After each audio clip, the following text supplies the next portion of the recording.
Hello everyone, thank you for being here today. I'm Amy Crossin. You might know me as Amy Etall. I graduated in the class of 2001. I studied education at Antioch, and for 11 years I taught kindergarten in Columbus City schools.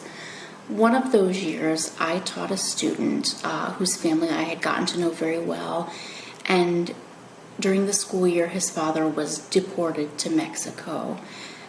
This was very difficult for all of us, and I felt very helpless and wanted to do something about it. And being a true Antiochian, I decided I could do something about it if I were a lawyer. So I quit teaching and went back to school for law, and I've been a practicing attorney since 2015.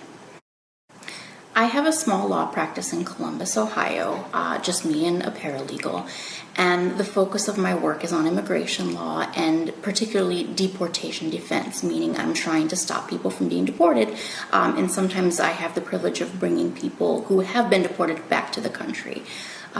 In that work, about 50% of my current caseload is comprised of asylum seekers. So asylum seekers are people who have fled their home country for safety reasons, coming here to escape from persecution based on a protected characteristic like race, religion, sexual orientation, political opinion, things like that. Unless you've been fortunate enough to hide from the news since January of 2017, you probably understand that the plight of these asylum seekers has become tenfold worse because of the policies of the current administration, who are doing everything they can to not only stop these families from winning their claims, but from even entering the country to assert their claims in the first place. Those who are fortunate enough to surpass all the hurdles that have been placed to them on the border, believe it or not, a lot of them arrive in Columbus or around central Ohio from all over the world. You see on TV asylum seekers, mostly they focus on Central Americans, which are a lot of my clients, but I also have asylum seekers from all over the world, from Mauritania, Burkina Faso, Burundi, Ukraine, all over, and for any reason you can possibly think of. Those who are able to obtain attorneys, we know from immigration law and any type of law, if you have an attorney, your chances are so much better of winning your case than without an attorney. And the Trump administration has actually done specific things that I won't get into, just to make it harder for them to even submit an application that won't be rejected off the top. So my project that I want to talk about today is a fighting chance for asylum seekers. The idea of the project would be to help newly arrived asylum seekers who cannot afford representation to at least get a start on their case, and I'll explain a bit about what that looks like. Asylum seekers have a series of rights and responsibilities to both ICE, the immigration police, and the immigration court, but they are not informed of these rights and responsibilities, basically unless they have an attorney. The primary responsibility they have that is difficult is to actually submit the asylum application on the correct form in English, including all proof and evidence of their claims, including supporting case law, within the first year after their arrival. This is an impossible task, and people absolutely need help in completing this step. If my project is chosen, I would be able to initiate Central Ohio's first and only legal clinic for asylum seekers. So a legal clinic is generally an abbreviated legal services format done in a group where the participants come in a small group and kind of go through the steps of the legal process together with help from attorneys and other volunteers. This clinic would have three main components to begin with. The first would be a session where the clients would meet with an attorney in a small group and kind of go through all of their rights and responsibilities, answer their questions about the immigration court process, make sure they know where to go to court for their first day, know how to check in with their ICE official, those kinds of basic things that they're not getting from anywhere else to give them a good start.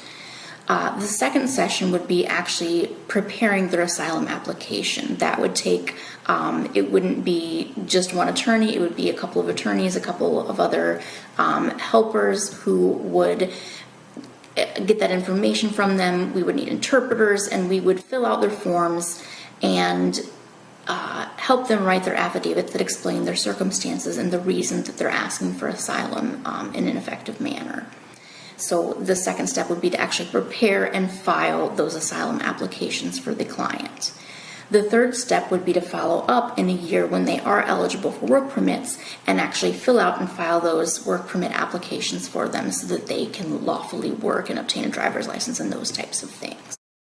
If my project is funded, the money would be used for two main things. The first would be the physical supplies that we need to file these applications: paper, printers, ink, those types of things. Each application ends up being hopefully 100, 150 pages. So you can see that that's a lot of ink and paper there. There would be postage involved, and then we would need to pay, as contractors, the interpreters and translators that we can't get on a volunteer basis. And if we can't get enough volunteer attorney work, we would pay attorneys low fees to do that work, as well as support staff. Whatever we need basically to make this run smoothly is what that money would be used for. I do have a physical space already, so there would be no cost associated with finding space to do this work, but we would need to pay for advertising to get the word out into all the various communities that need access to these services. I do want to briefly touch on why this need is so great. Despite the current political climate, generally this is a need that goes unfulfilled.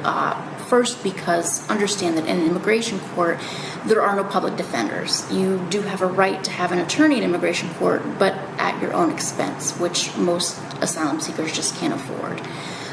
So this, if they can't pay for it, they don't have help, essentially.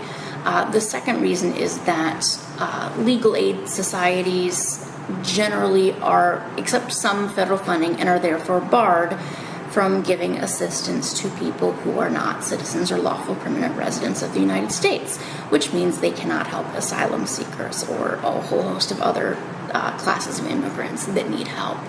And then finally, as far as the Central Ohio location in general, there are actually immigration nonprofits operating in both Cleveland and Cincinnati, but not in Columbus. There are, I shouldn't say there are none. We do have, there's a really great refugee services organization, but there are no organizations in Central Ohio that help asylum seekers at all, from what I can tell. And so, and there's thousands of them here. I really want to help fill this need.